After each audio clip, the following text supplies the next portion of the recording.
All right, so hello, welcome to this week this week's weekly review for Math 2413. And this week we are going to be covering sections 4.2, 4.3, and 4.4.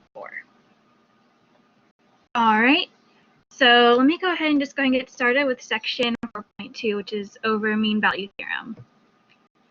So before we move into mean value theorem, the first thing we need to actually cover is Roles theorem. So Roles theorem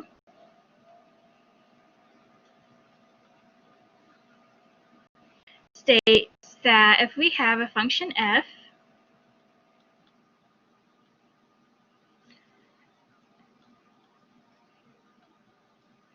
and it has to satisfy these conditions.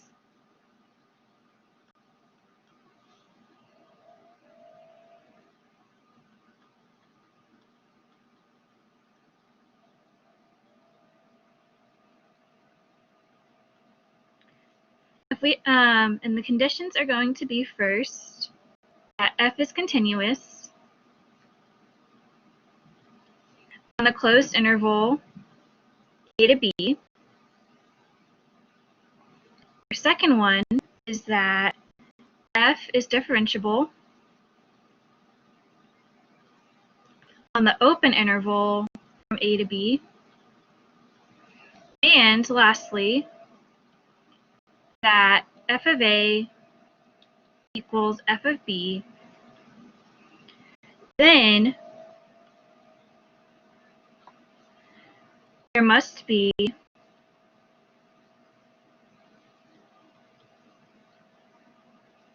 a number c in the interval a to b such that f prime of c equals 0. So let's go ahead and think about what this means graphically. So essentially what we have is, of course, f is continuous and differentiable, and our y values equal each other. So let's go ahead and draw a couple examples of this.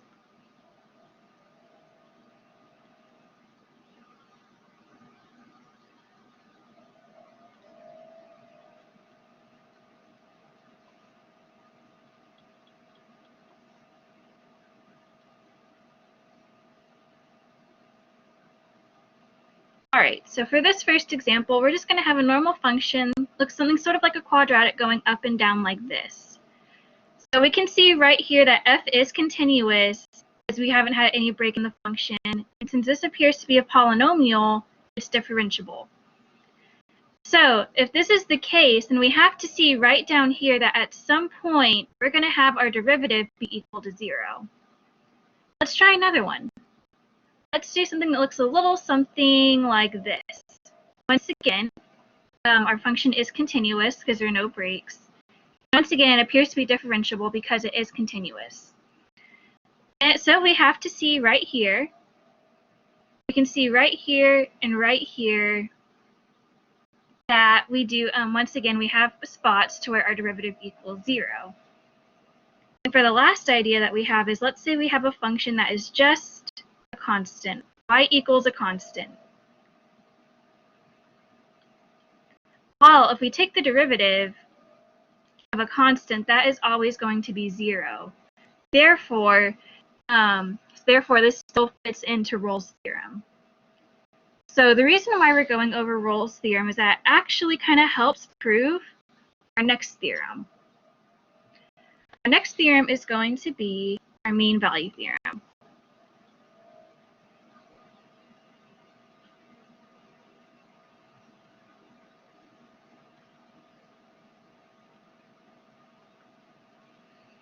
So our mean value theorem says that, is once again, f has to satisfy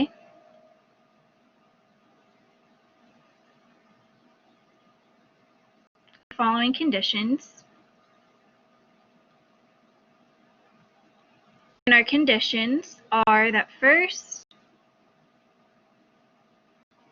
f is continuous, and 2, f is differentiable. Actually, I'm going to put those intervals on there because mean value theorem can be applied to just plain intervals. So yeah, continuous on the closed interval and differentiable on the open interval. Then there exists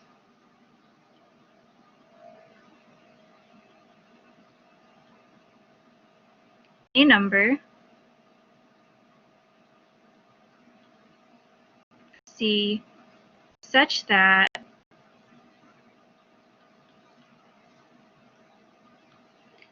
the derivative of f at C is equal to f of B minus f of A over B minus A. So let's go ahead and draw this out again. Once again, so this time it's kind of based on the concept of secant line. So let's say we have a function that looks something similar to this.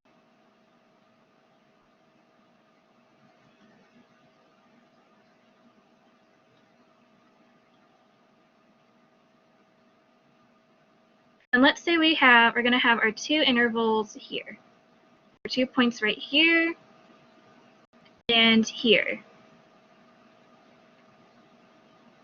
If we draw our secant line like this, then wouldn't it make sense that if we kind of slide this up or down on the graph, we would hit a point to where we still get a spot where the tangent line is equal to the same slope as that secant line. And we can also, in a way, almost think of this as a more generalized Roles theorem, because if we go back to Roles theorem, once again, we have a situation sort of like this, to where if we have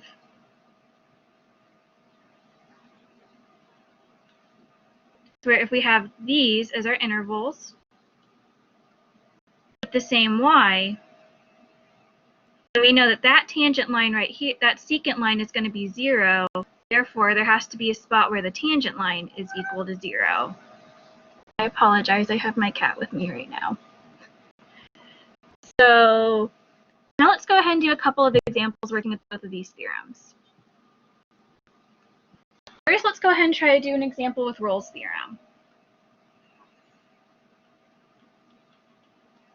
So if Roles theorem applies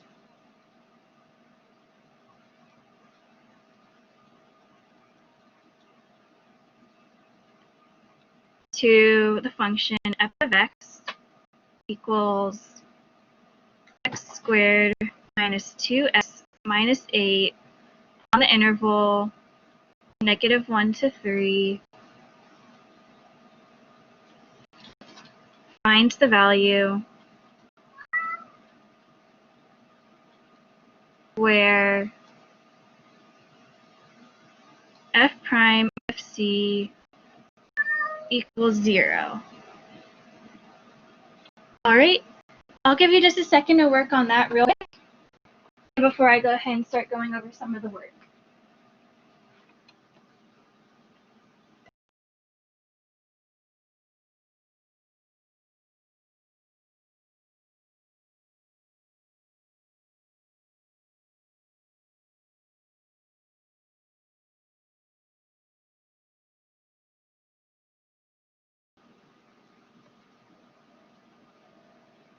All right, so now let's think about first to see whether or not this applies.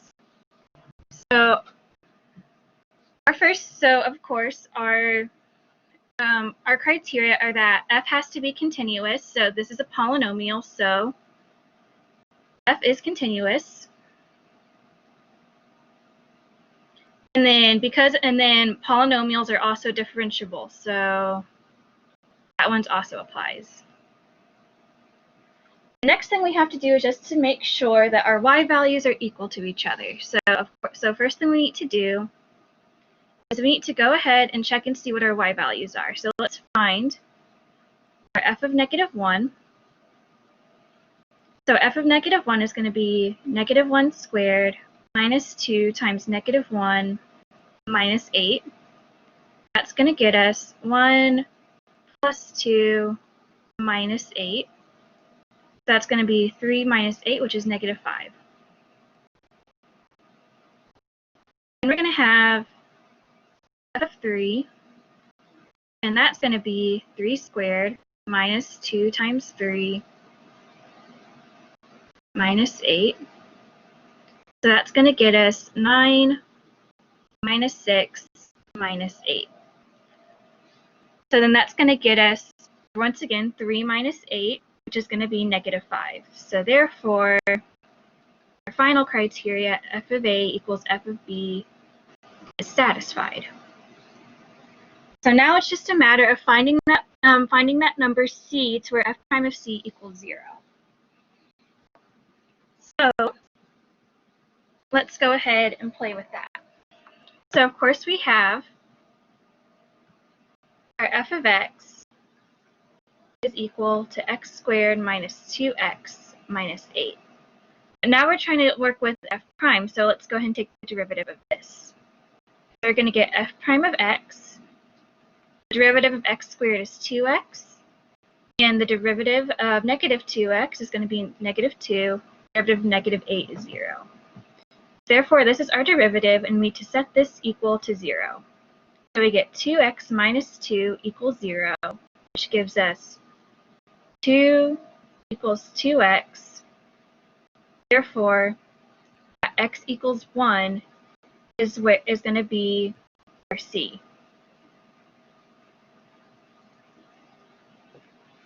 Now let's go ahead and try a quick mean value theorem problem as well.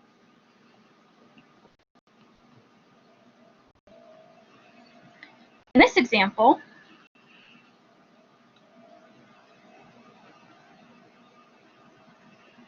we're gonna so in this example, we want to see, we're going to be applying mean value theorem, and we're going to be trying, and we need to find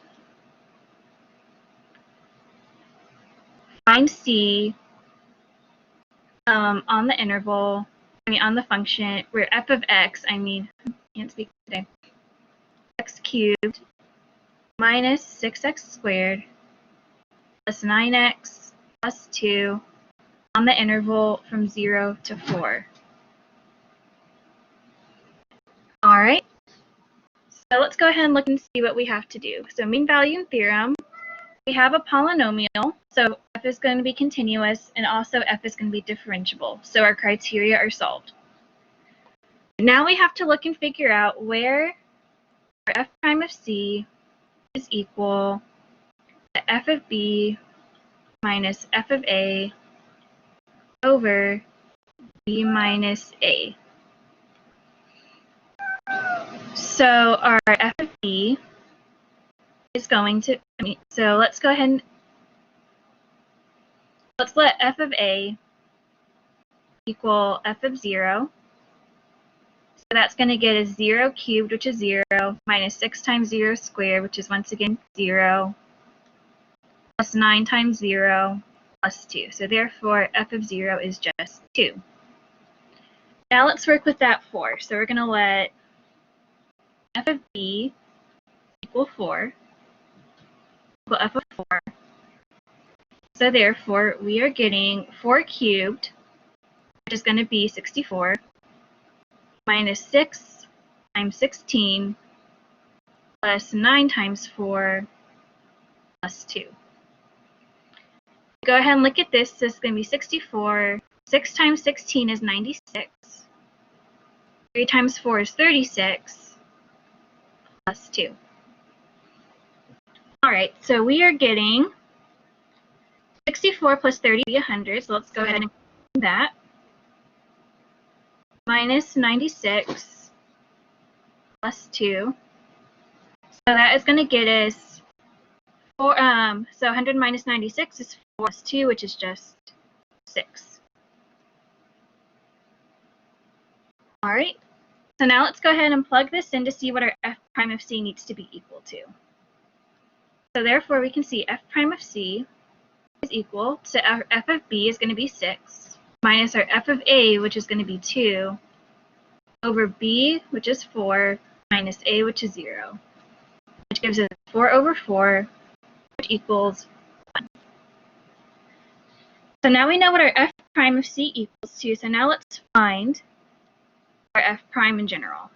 So of course we have our f of x is once again equal to x cubed minus 6x squared plus 9x plus 2. And now if we take our derivative, our f prime of x is going to be equal to 3x squared minus 12x plus 9. And now we need to set this equal to 1 so we can find our c. So now let's go ahead and look at this. Let's go ahead and actually move this 1 to the other side, where we get 3x squared minus 12x plus 8 equals 0. All right, so this right here is not factorable, so we're going to have to go ahead and just plug this into our quadratic formula. So we're going to have our negative b, which is going to be 12 plus or minus the square root.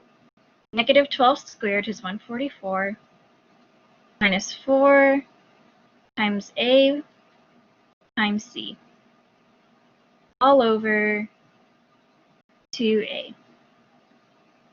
So therefore we're getting 12 plus or minus the square root of 144 minus 12 times 8, which is going to be 96.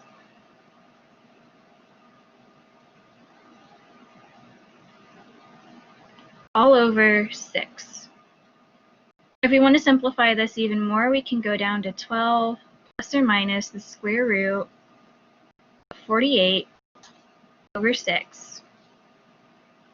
And we can actually go ahead and pull a 16 out from right here to get us 12 plus or minus 4 square root of 3 over 6.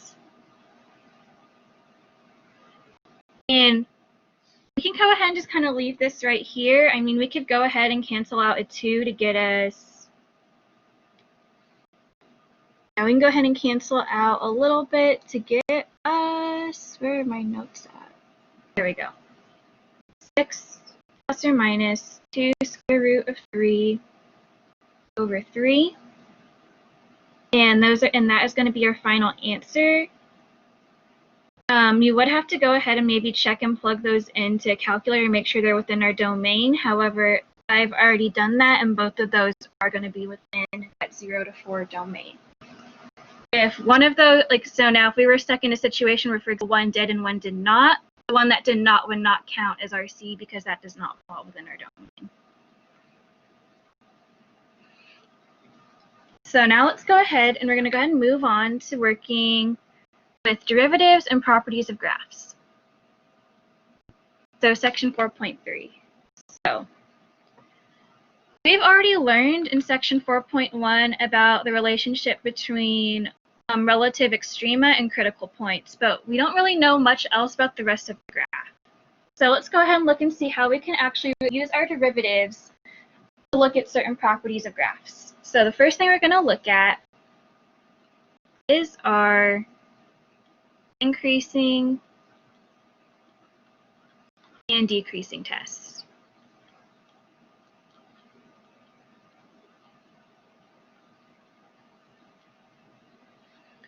All right, so for that,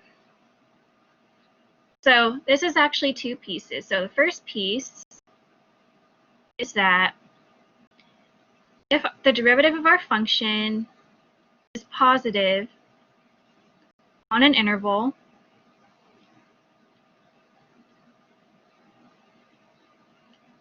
then f is increasing on that interval.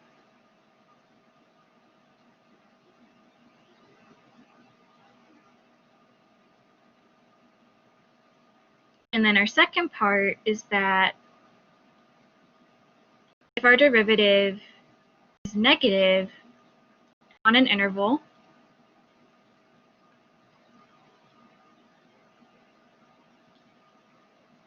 then f is going to be decreasing on that interval. And this is pretty simple with just due to word association, positive increasing, negative decreasing, so that's pretty helpful. So now let's go ahead and try to work on an example with this. So our first example is going to be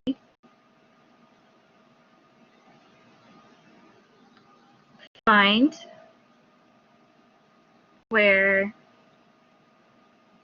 f of x equals 1/3 x cubed plus 2.5 x squared minus 14x plus 25 is increasing and decreasing. All right, so now let's go ahead and think about what we learned from our increasing and decreasing test. So we know that if our derivative is positive, then it's increasing. If it's negative, then it's decreasing. By that logic, if we have our derivative set equal to 0, then it is doing neither. It is neither increasing nor decreasing. So we can actually use that logic to help us set our intervals. So what we can do is we can actually go ahead and get our derivative. Our derivative is going to end up getting us to x squared plus 5x minus 14. What we can do is we can set that equal to 0. And those are going to be the points to where we are neither increasing nor decreasing. So we can use that to we can use that to set our intervals. So if we factor out our derivative, we're going to get x plus 7 and x minus 2. So therefore, the 2 points that we have are going to be x equals -7 and x equals 2. So now let's look and see what we can do with this. What I would do is I would actually go ahead and set up a number line.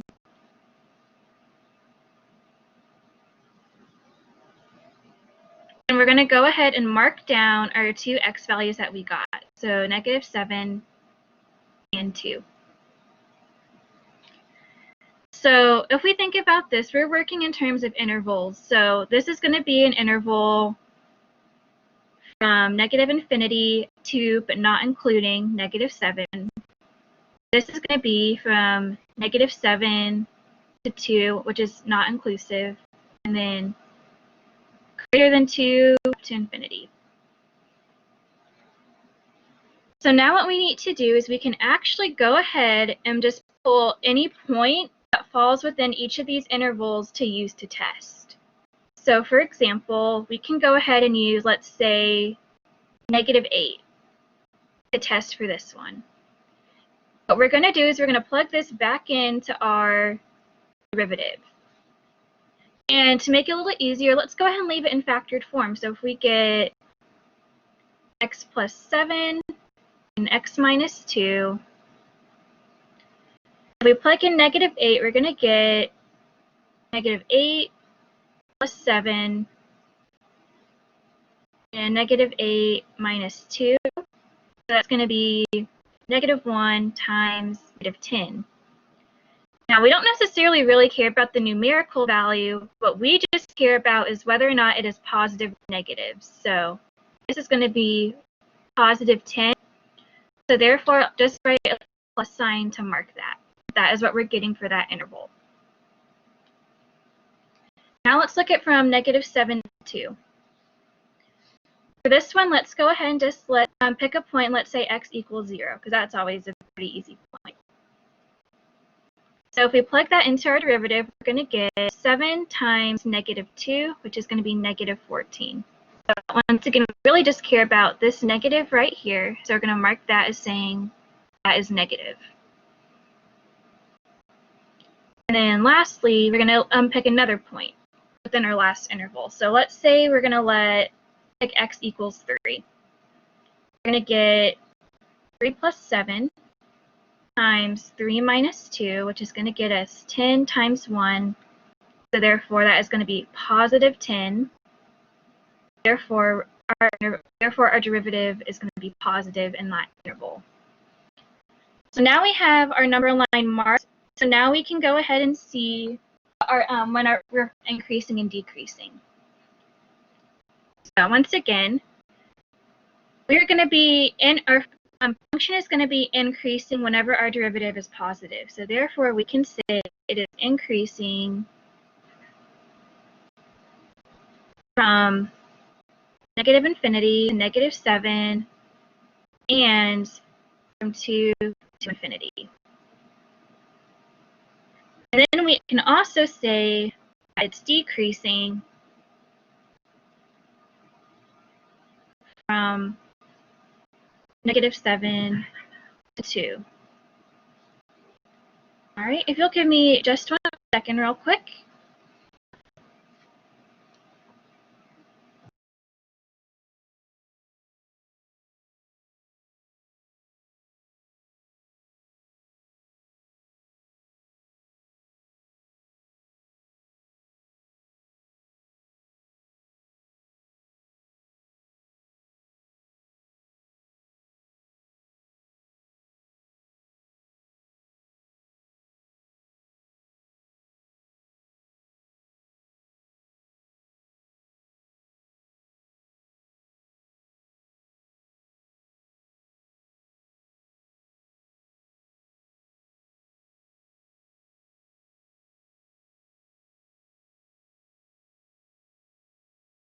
Sorry about that.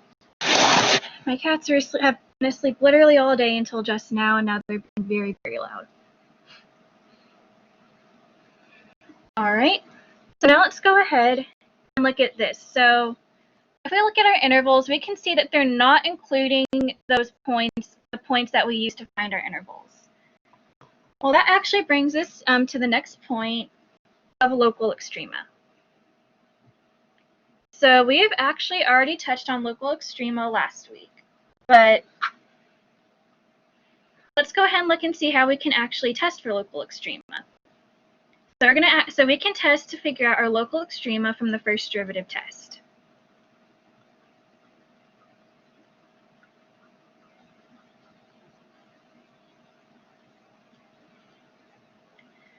All right.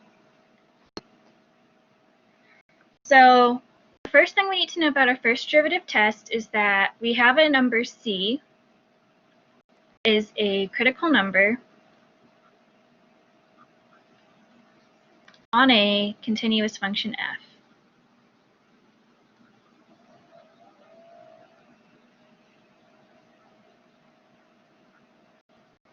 So our first derivative test is it lets us be able to recognize c is whether or not c is an extrema and what type it is. So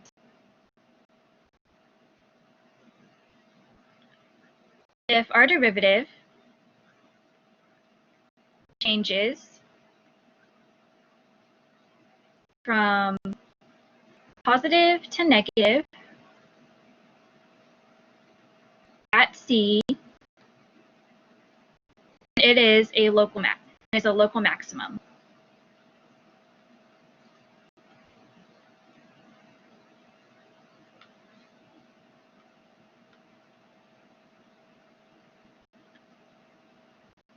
If our derivative changes from negative to positive at c, it'll be a local minimum at c. And then lastly,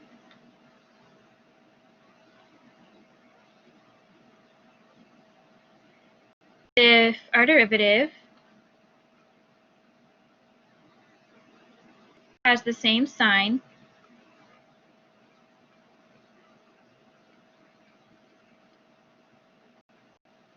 on both sides of c, C is neither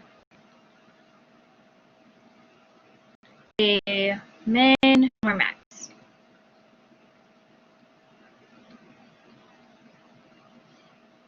So now let's think about what this means graphically.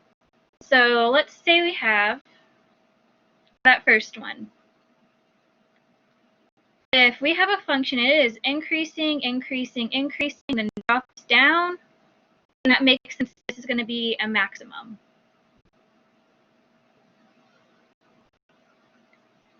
Similarly, if we have a function that is decreasing, decreasing, decreasing, and finally goes up, that makes sense that that is the smallest point until you start going up. So that makes sense why that is a minimum. Now let's look and see with part C. So let's say we have a function, let's say similar, like let's say our cubic function, since this is actually one where this does happen.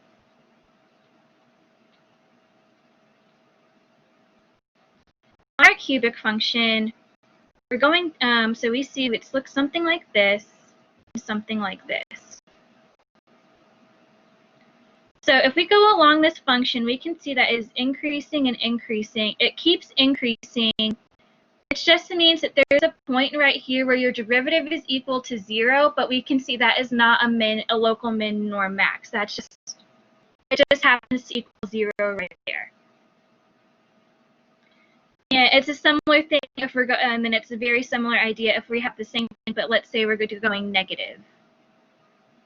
If we have something like this, we could see like maybe right here it's equal to 0, but once again, that's not a local min or max. So now let's move on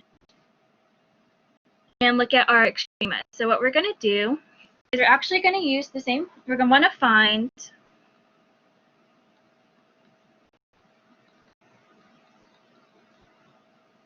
the relative extrema of our initial function that we actually just worked with, that f of x equals 1/3 x cubed plus 2.5 x squared minus 14x plus 25. So once again earlier, we saw what we had our number line that went from -7 to 2 as our spots. So now we just have to really just pay attention to what our sign change is. So at x equals -7, we can see that it is going from positive to negative. So therefore, our function is going to be increasing, then decreasing at x equals -7. So therefore, we can say that we have a relative max at x equals -7. Now let's look at 2. Now at x equals 2, we have a minimum on one side, and then we have a positive on the other side. So therefore, that shows we are decreasing, and then we start to increase. Therefore, we can see that we have a relative min at x equals 2. So let's go ahead and do one more extrema example before we move on to concavity.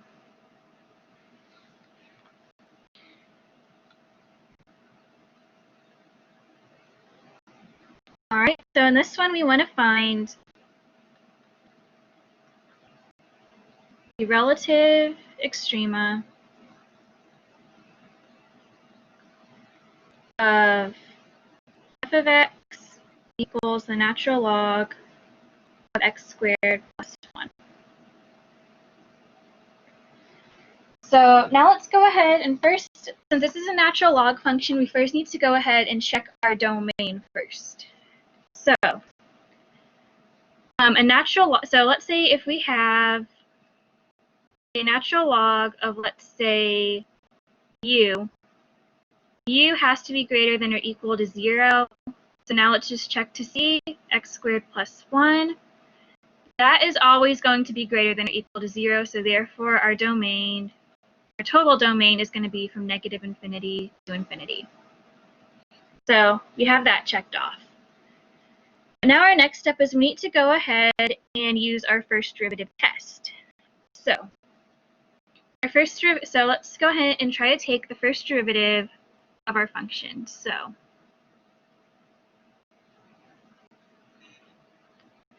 if we take the derivative of a natural log function, we're going to leave the initial inside part down here. And then we take the derivative of this piece, and that's going to be in our numerator. So the derivative of x squared plus 1 is just 2x. So therefore, our full derivative is 2x over x squared plus 1. So now we need to go ahead and find our critical points. So therefore, our critical points are, once again, whenever our derivative is equal to 0 or it's going to be equal to 0 or does not exist. So f prime of x to be equal to 0, we actually just only need to pay attention to the numerator, so 2x. So therefore, we can see that our derivative is equal to 0 at x equals 0.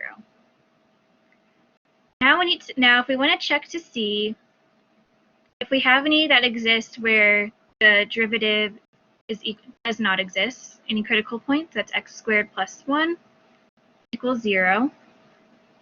As we saw earlier, that's never going to equal 0. So therefore, our only critical point is going to be at x equals 0. So now it's time. So now we need to go ahead and once again set up our number line. This time our only point is going to be x equals 0. So now we just need to look and see if there is a sign change, and if there is, see how we can classify this. So let's go ahead and find a couple points to plug in. So let's go ahead. So we know we're going to be from negative infinity to 0, and 0 to infinity. So for this first one, let's go ahead and plug in, let's say, just x equals negative 1, and x equals positive 1 for this one. And so once again, we're plugging this into our derivative. So we get 2 times negative 1 over negative 1 squared plus 1. So that's going to get us negative 2 over 2. So therefore, that's going to be a negative right here.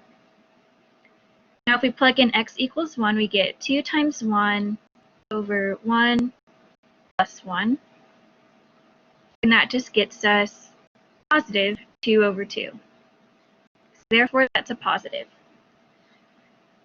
We can see that we're moving from negative to positive, so therefore, we're going negative to positive. We can see that that is going to be a relative min at x equals 0.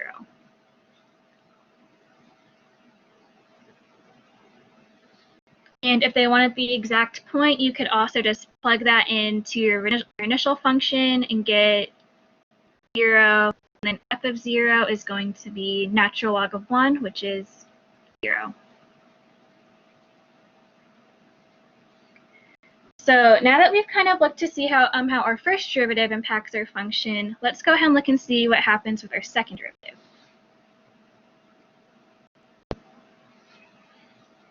So our second derivative is actually going to be related to concavity. So first, let's go ahead and think about what concavity is. Concavity, I would say, is related to sort of like the bend of a function. So we have an increasing function, but we can see that we can still increase, but the bends can be kind of different. So you can be like this or like this. You're still increasing, but the bend is different. So what we do is we actually we can classify concavity as being concave up or concave down. So the actual definition of concave up is going to be the graph of f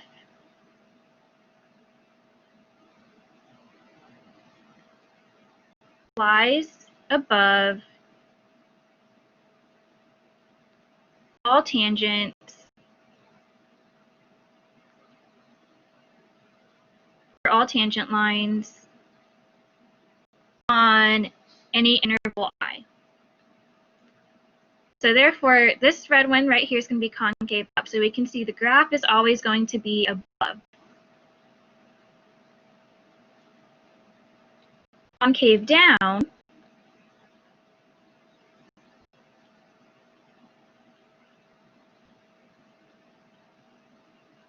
it's a very similar definition. Once again, the graph of f, the only difference is it's going to be f is going the graph of f lies below all tangent lines on I.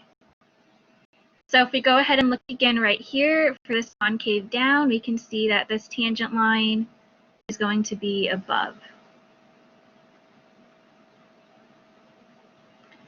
Or just another way to think of concavity. Once again, concavity in a way kind of represents the way the function bends. So normally, our first derivative, as we said, represents increasing and decreasing. Our concavity represents the bend. Does that make sense, or?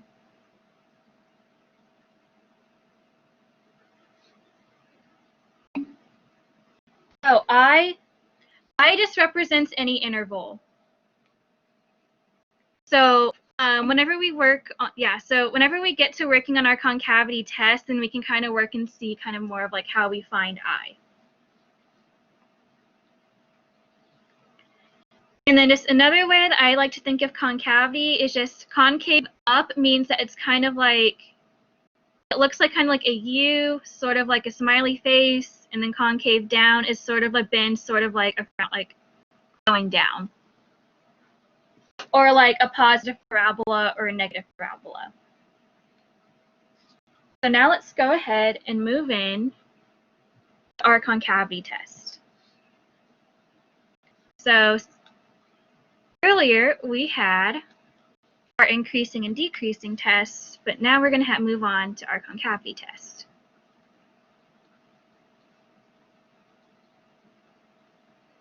So our concavity test is going to be, it's very similar to what our increasing and decreasing test. Yes, concave up and concave down. Yeah, that's what the functions look like. Yeah. Now they kind of let you know if the derivative is increasing or decreasing, just kind of as you go along the line. But yeah, concave up and down are just for your original function.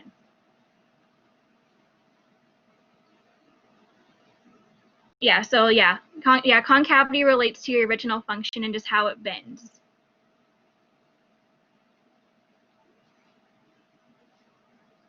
All right, so we have our concavity test. And this one states that if our second derivative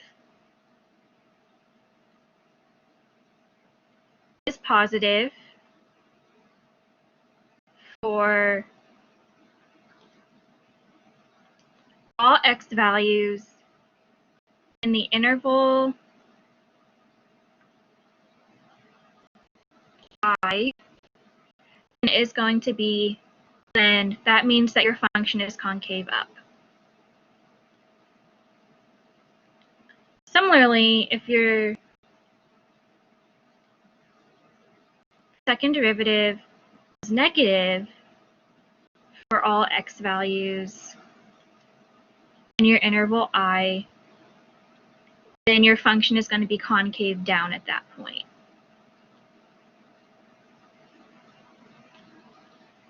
And then we also need to look and see, and similarly, similarly, whenever we did first derivative, we had relative extrema, which is whenever we switch from increasing and decreasing. But when we're looking at concavity, we actually have what are called points of inflection. or inflection points, however you want to go with that.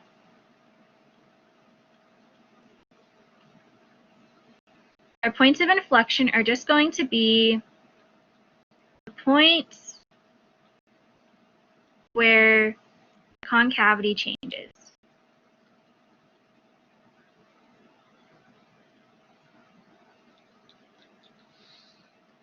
And similarly to what we did earlier, similarly to like what we did with increasing and decreasing, this is we're going to go ahead and look to see the behavior when your second derivative is equal to 0.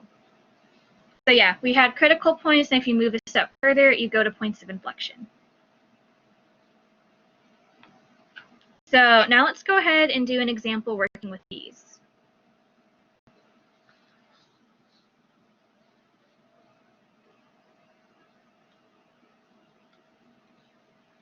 So for this example, we want to find the points of inflection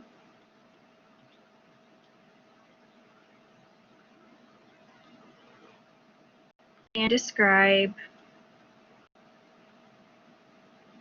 the concavity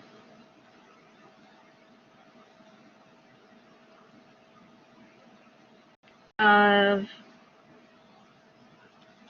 f of x equals 3x cubed plus 2x plus 4. So once again, our points of inflection and concavity are related to not our first, but our second derivative. So what we need to do first is let's go ahead and look and see what our second derivative is. So first, let's take our first derivative. So f prime of x, derivative of 3x cubed is going to be 9x squared, and derivative of 2x is just going to be 2, and derivative of 4 is 0. Now let's move on to our second derivative. So this time we get f prime of x, f double prime I mean. The derivative of 9x squared is going to be 18x, and the derivative of 2 is just going to be 0. So therefore, our second derivative is just 18x. So now let's first look and see where so now let's go ahead and look and see where our second derivative is equal to 0. So we get 18x equals 0, therefore x equals 0 is going to be the point we're going to look at. Now what we do is we go ahead and, similar to last time, we go ahead and we draw our number line. And in this case, we only have one point at x equals 0. So once again, we're going to go ahead and set up our intervals. So we're going to have from 0 to infinity and negative infinity to 0. And once again, we're still going to pick points that lie within those intervals. So let's say for this one on the left, let's go ahead and pick x equals -1, and for the right, x equals 1. So so what we're going to do is we're going to actually plug these back in to our second derivative. So therefore, we're going to plug this in at 18 times -1, which is going to be -18. So this is negative. And then we're also going to have, similarly, we're going to plug our x equals 1 into that same function to where we get 18 times 1 equals positive 18. So therefore, this is positive. So we can see that our concavity is changing right here. So we can say that we have a point of inflection at x equals 0, or if we want to find the point, it would be 0, 4, just by plugging that into our original f of x. Now let's go ahead and look at our behavior of our concavity. So we can see that our second derivative is going to be negative whenever x is less than 0. So therefore, we can say that that is going to be concave down.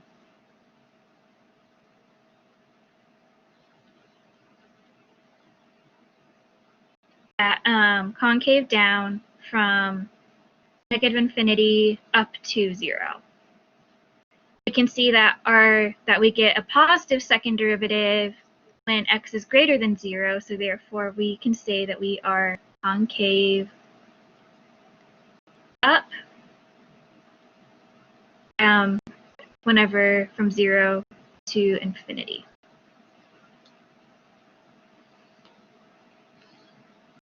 So now there's one last thing I need to go over for this section, and that is going to be our points of inflection. I mean, second derivative test. I misread my notes. So, our second derivative test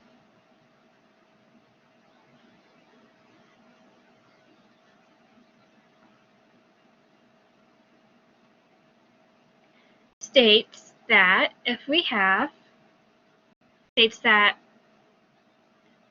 if our first derivative at some point c is equal to 0, and our second derivative at that same point c is greater than 0, then that is going to be a local min.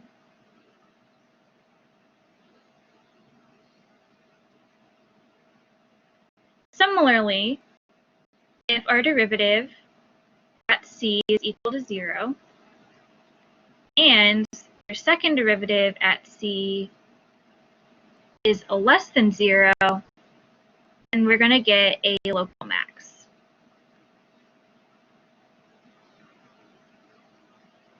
So let's go ahead and just play with this one last time.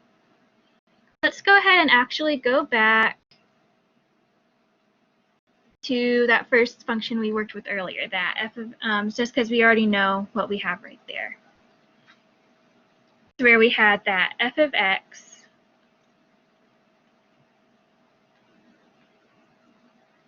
equals 1/3 x cubed plus 2.5 x squared minus 14x plus 25.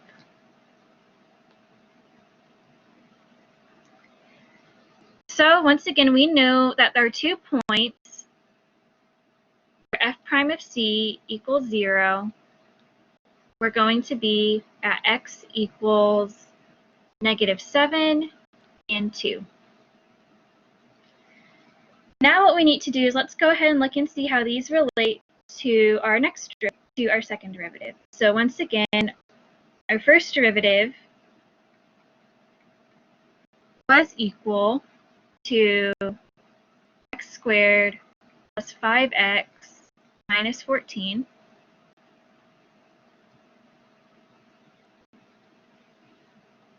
And then, so then our second derivative would be equal then to 2x plus 5. So now let's go ahead and plug these values into our second derivative and see what we get. So let's go ahead and get f prime, or f double prime of -7. That is going to get us 2 times -7 plus 5, which is going to be -14 plus 5, which is going to be -9. So that is going to be negative. So therefore that implies a local max, which once again is what we got when we did that example earlier. Similarly, let's go ahead and look at f double prime of 2. In this, we get 2 times 2 plus 5. So that is 4 plus 5, which is 9. we can see that this is going to be positive, which there's going to imply that we get a local min.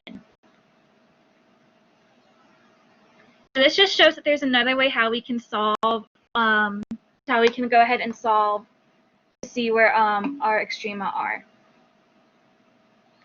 Okay, yeah, I was actually just about to get to that. So let me go ahead and erase this real quick. So earlier we talked about, earlier I kind of showed what concavity looks like. So if we're concave up,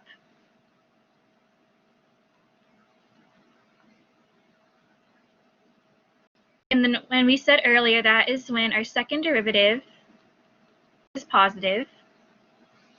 We can see that it's going to look something that we can kind of think of it as looking something similar to this. As we can see that it is going, so we can kind of see that, because we see how that bend is kind of facing upwards, right? But if we kind of look right here, we can see that we are decreasing and then increasing. So therefore, that is going to be a relative min. Similarly, if we go ahead and look at concave down,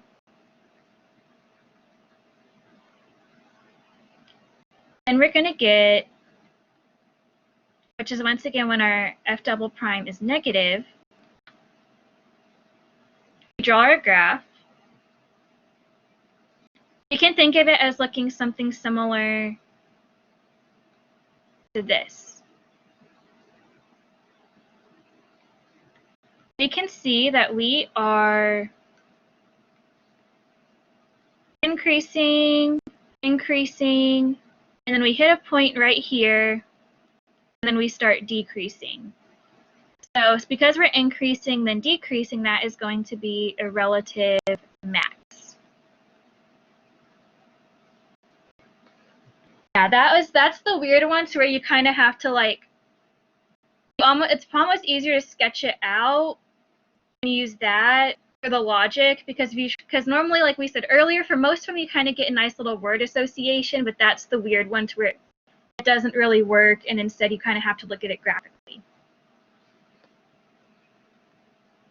So, okay, we do not have as much time as I thought. I'll actually go ahead and leave you with a little sample problem to kind of try at home. That's a little more challenging. And I'll go ahead and show you what the answer is and kind of give you some hints on how to solve it. Just because I feel like this is kind of a useful skill to kind of learn, work with. So your take-home problem is going to be graph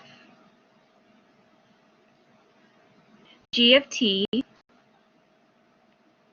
where g of t equals t to the 5th minus 5t to the 4th plus 8. So some hints on how to solve this is things that you can use.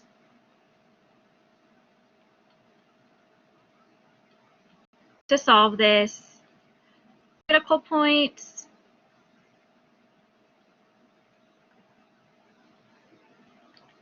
increasing and decreasing intervals,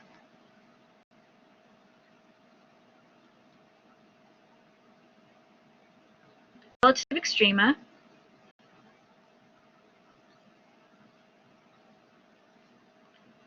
points of inflection,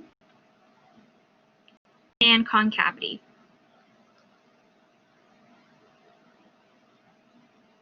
And your final graph, and I'll go ahead and give you the answer right now just so you can kind of see, kind of get an idea of what to look at. Your graph is going to look something like this.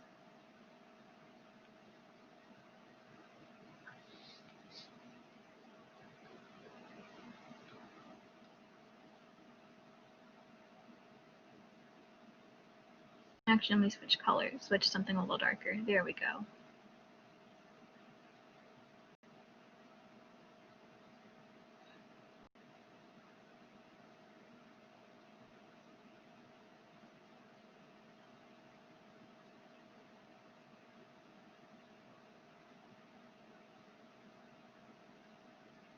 And this point is going, and then these little points I'm going to give you as hints. I'll go ahead and give you the x values as hints as well. That point is going to be at x equals 0. This point is going to be at x equals 3. And this point is going to be at x equals 4. So yeah, those are some hints, but I'd really like for y'all to go ahead and try that at home whenever you get a chance. So now we're going to go ahead and move on to our last section. And this is going to be working with indeterminate forms and L'Hopital's rule. So let's go ahead and work with this, start with an example to kind of look at this. Let's say we want to find the limit as x approaches 0 of sine of x over x. Well, we've already kind of we've kind of gone over on how this works using squeeze theorem, but let's say you can't use theorem. You need to try to use something else. Well, the problem whenever we just try to plug it in is we get 0 over 0. So the reason why we can't work with 0 over 0 is because we don't really know what the behavior is going on at that point. Because if we have, let's say, C is a constant, just some normal constant. If we get the limit as x, if we get the limit, wait, let me just, don't worry about that. If we get something to where it says our limit is approaching C over 0, that is going to end up being something like infinity. If we get 0 over C, that is going to get us 0. The problem is that having that 0 in the numerator tells us to go to 0. The 0 in the denominator tells us to go to infinity. The problem is that those two ideas completely contradict each other, so it kind of brings up the idea of like unstoppable force versus a movable object, where we don't really know what that's going to do. But we can actually go ahead and find and work around this. So using something that is called L'Hopital's rule. So L'Hopital's rule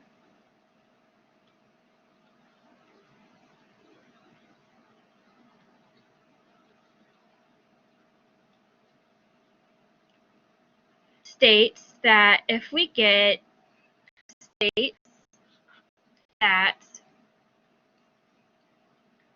if we have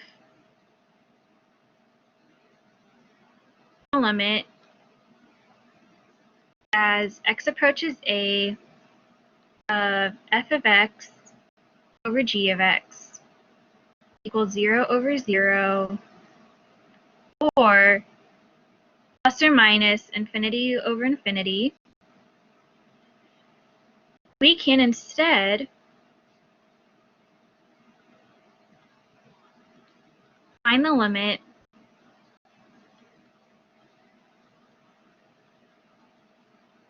by saying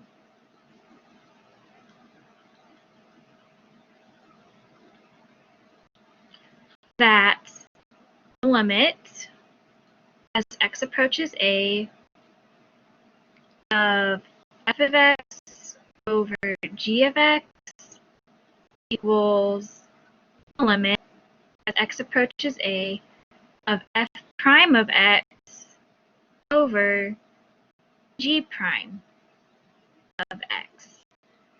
And once again, this is gonna apply if you get the indeterminate form 0 over 0 or infinity over infinity.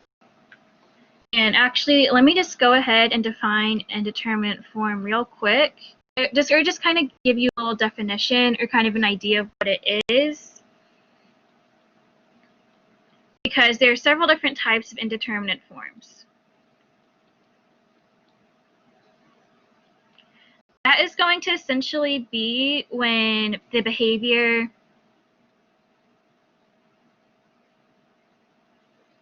either contrasts, oh no, Okay. Behavior content, I did not scribble over the screen. Behavior contrast, or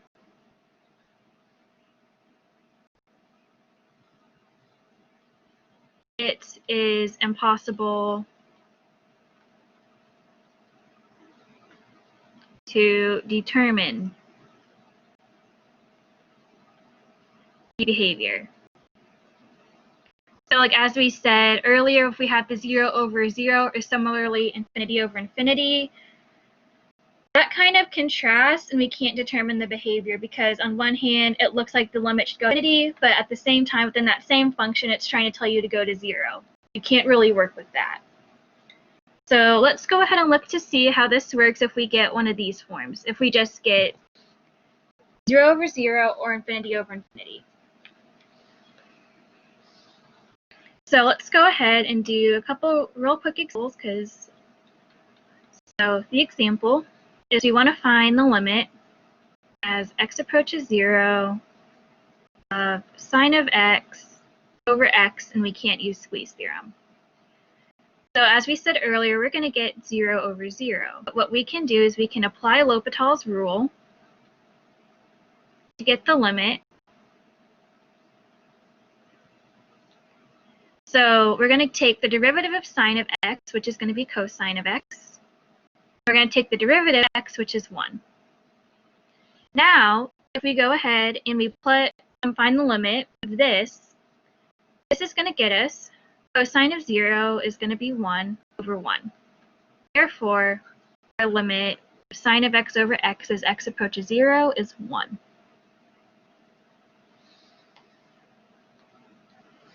Now let's go ahead and look at a different type of indeterminate form. This is going to be what is referred to as a product indeterminate form. So, and this is going to be whenever we get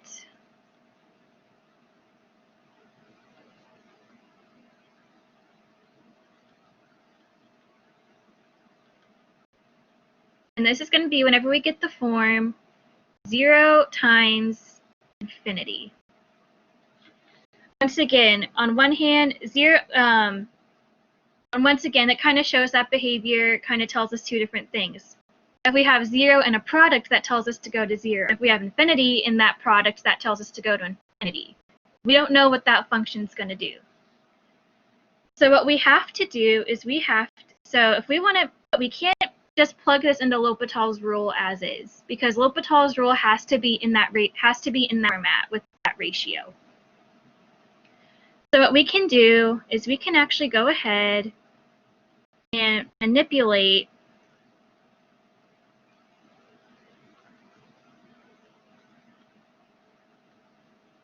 the function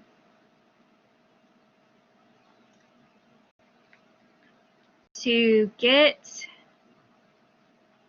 into a ratio form. So the way that you would commonly do this is, let's say you have some function f of x times g of x. And that's what you're taking the limit of, and you end up getting that 0 times infinity.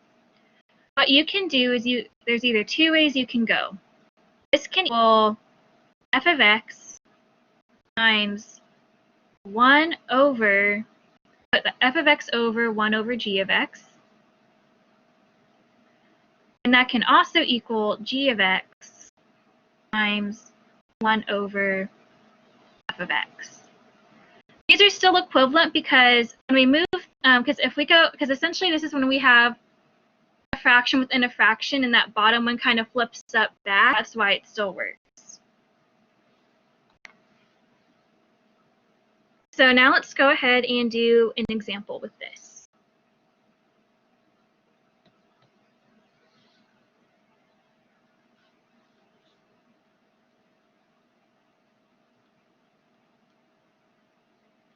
This time we want to find the limit as x approaches infinity of x times e to the x. Or wait, negative infinity. I misread my notes because I was about to say.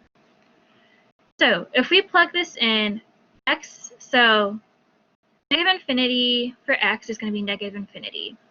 times e to the negative infinity. But e to the negative infinity approaches 0. So that's going to get us negative infinity times 0. This is that product indeterminate form. So now let's look and see how we can work with this. So let's go ahead and first try moving this x down into the denominator. So let's try saying that we're going to take the limit as x approaches negative infinity of e to the x over 1 over x. Now let's go ahead and plug that in. So for this, as we said earlier, the limit as x approaches negative infinity of e to the x is going to be 0. In the bottom, we're going to get 1 over negative infinity, which is going to approach 0. Well, let's go ahead and try going forward one more time. Limit as x approaches negative infinity, e to the negative x over negative 1 over x squared. Once again, we're going to get 0, and then we're going to get negative 1 over infinity, so 0. So the problem with this, so right now we're kind of just going to get stuck in this loop where we're going to keep getting 0 over 0. So let's go ahead and try a different approach. This time, what we can do is we can actually go ahead and let's try moving this e to the x down instead. So we are going to get x over 1 over e to the x, which we can also say is equivalent to x over e to the negative x.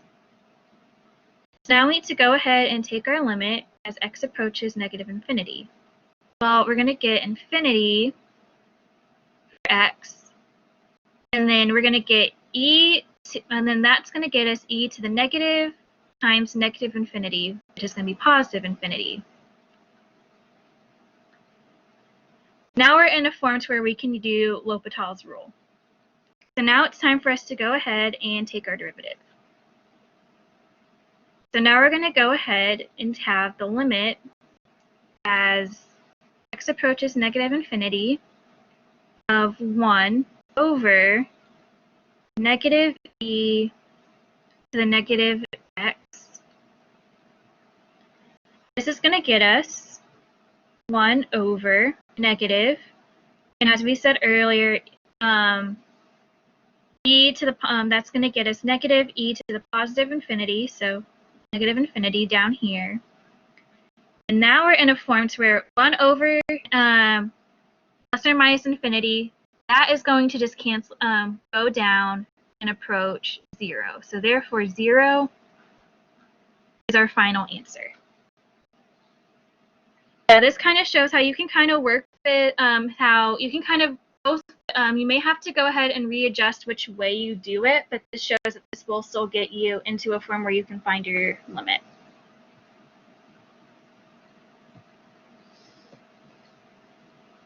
So now let's move on to our difference form.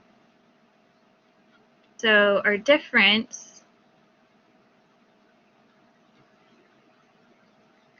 indeterminate form, there's only going to be one way this shows, and it is going to be whenever we get negative infinity minus infinity.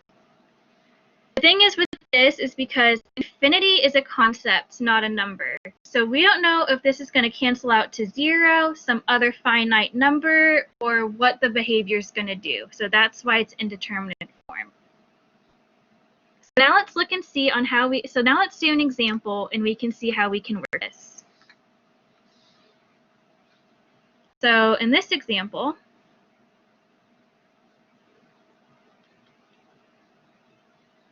we're going to get the limit as x approaches 0 from the positive side of 1 over x minus 1 over e to the x minus 1. So now let's go ahead and look and see what we get if we just plug this in.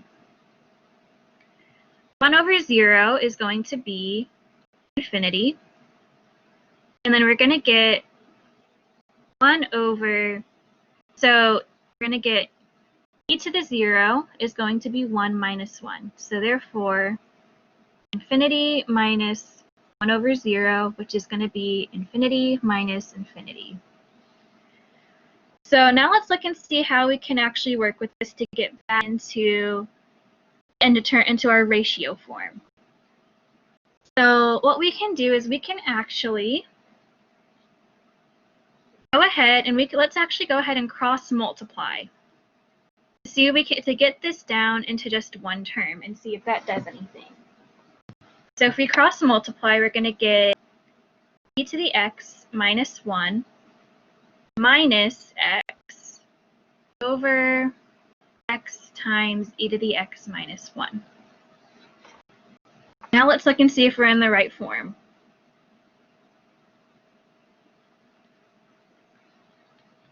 So we're going to get e to the 0 is going to be 1 minus 1 plus 0 times 0 times 0.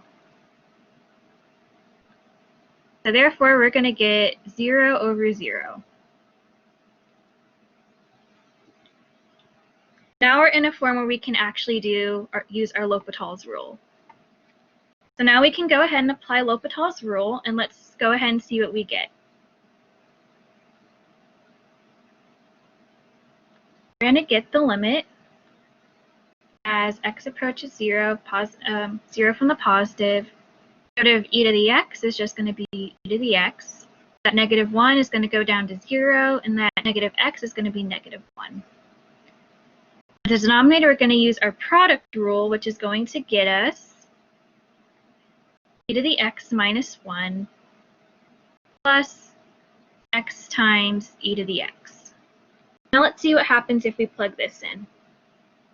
We're going to get 1 minus 1 times 1 minus 1 plus 0 times 1,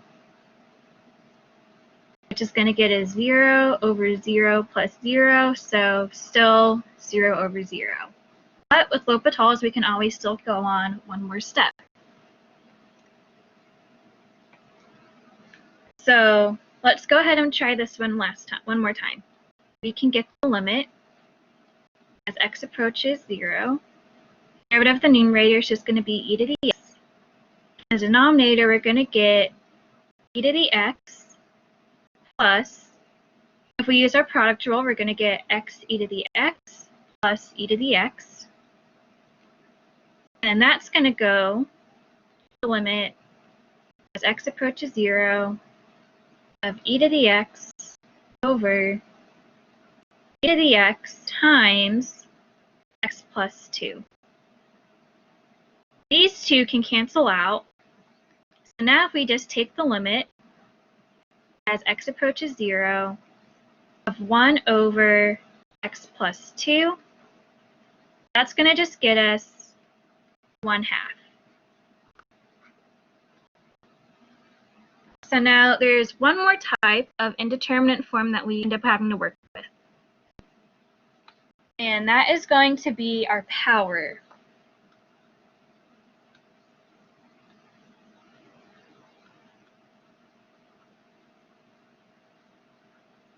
And there's 3 ways this can show up. We can get 0 to the 0, infinity to the 0, and 1 to the infinity. So now let's go ahead, and the main way that we solve for these is by using our logarithm properties. And we can see how this works when we do this next example. So in this example,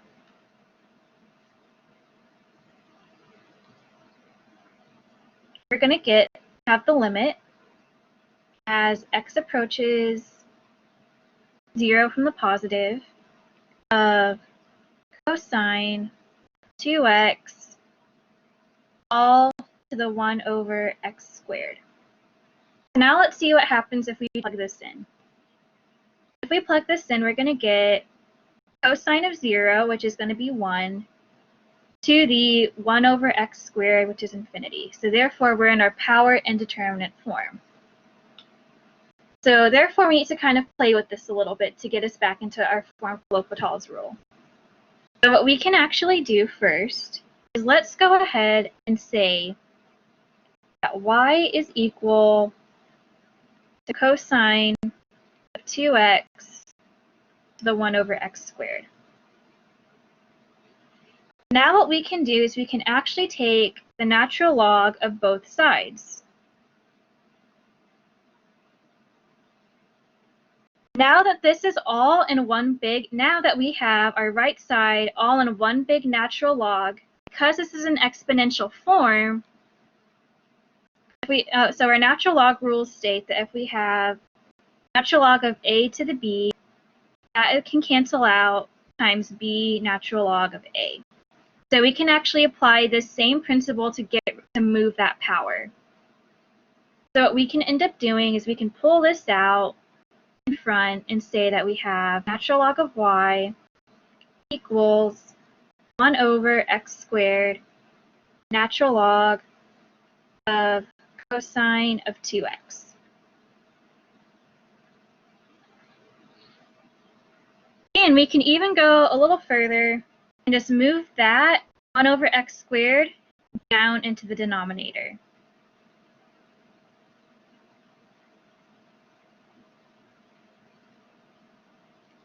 Now we're in a spot to where we are actually in ratio form. So now let's go ahead and work with, we're going to work with this piece right here. So first what we can do is we can also say that, so what we need to do first is establish that the limit of both sides of the equation is still going to hold true, no matter what side of the equation we're on, because that's actually going to come back when we get to the end. So, but now let's go ahead and move on to what we're trying to work with. So now we're trying to do the limit as x approaches 0 from the positive of natural log of cosine of 2x over x squared. Now let's plug this in and see what we get just going straight from this form. We get natural log of 1 over 0, which is going to get us 0 over 0. So therefore, we need to apply our L'Hopital's rule. So if we take our natural log function, our numerator, if we take the derivative, we're going to end getting negative 2 sine of 2x over cosine of 2x by using our log and chain rules in our numerator. In our denominator, we're just getting 2x. And we can actually move this and say that we're getting negative 2 tangent of 2x over 2x, or just negative tangent of 2x over x. Now let's go ahead and see if we can work with that.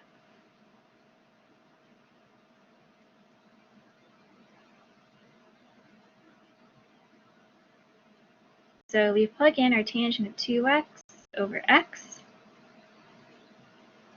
Tangent of 0 is going to end up being 0 over 0. So we need to go one more step. And this time we're going to get the limit as x approaches 0, 2 secant squared of 2x over x. 1. So therefore, if we plug in 0 into our, so then secant of 0 is going to be equal to 1. So then secant of because secant is our inverse of our cosine function. So therefore, we're going to get, by the way, I forgot my negative right here real quick. There we go. Always check your negatives.